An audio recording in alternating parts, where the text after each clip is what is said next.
In this video, we are playing Guess Who, and I promise you'll know exactly how good your Spanish listening skills really are. Here is how it works.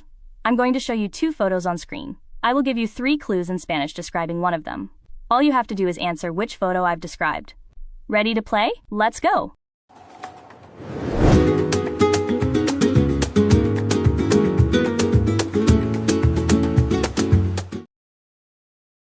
Este país está en Europa. La comida típica de aquí es la paella. La capital de este país es Madrid.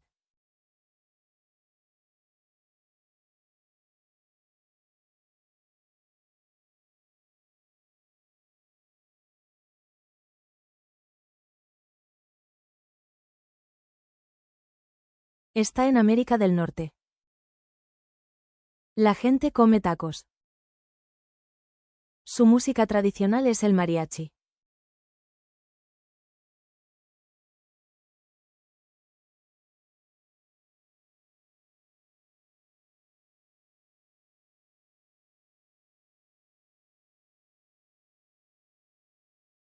Este país produce mucho café famoso.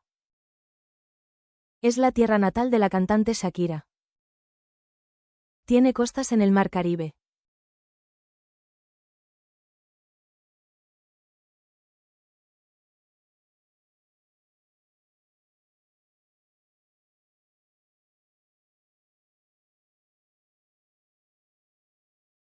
Este país tiene montañas muy altas. Aquí está la famosa Machu Picchu.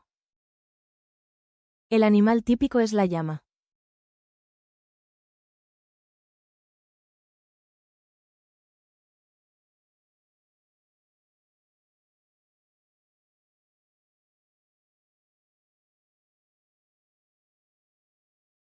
Este país no tiene mar. Aquí está el famoso lago Titicaca. Su capital es La Paz.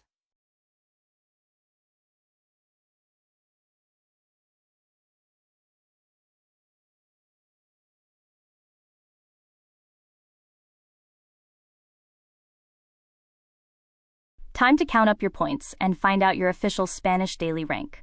If you got 1 to 2 points, you are a Spanish rookie. Don't worry, you are just getting started. 3 to 4 points makes you an amigo in training, super close to perfection. And if you got a perfect score of 5 points, you are an absolute Spanish master. Have you guessed them all correctly? Let me know your score in the comments below. And don't forget to subscribe to Spanish Daily for more Spanish games, lessons, and stories. Thank you so much for playing, and see you in the next video.